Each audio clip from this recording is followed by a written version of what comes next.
Welcome to this tutorial on how to use Afterpay payment methods.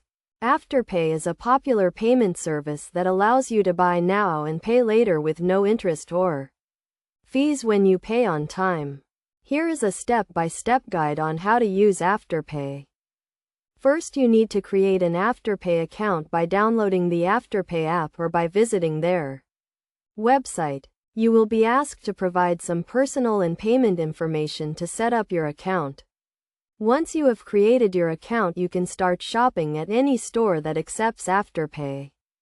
When you are ready to make a purchase, simply select Afterpay as your payment method at checkout.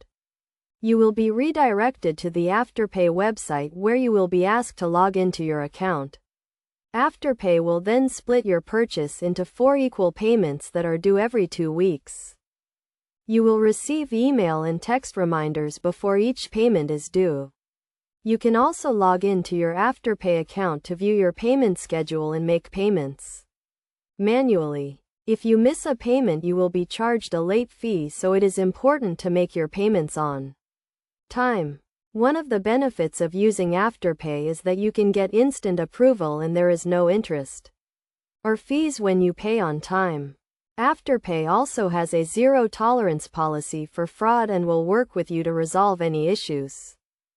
To get the most out of Afterpay, it is best to only spend what you can afford to pay back and to make your payments on time. You should also keep track of your payment schedule and budget accordingly. Afterpay is a great option for those who want to buy now and pay later without the hassle of credit cards or loans. In conclusion, using Afterpay payment methods is a simple and convenient way to shop online or in store. By following these steps and best practices, you can use Afterpay to buy now and pay later with no interest or fees when you pay on time.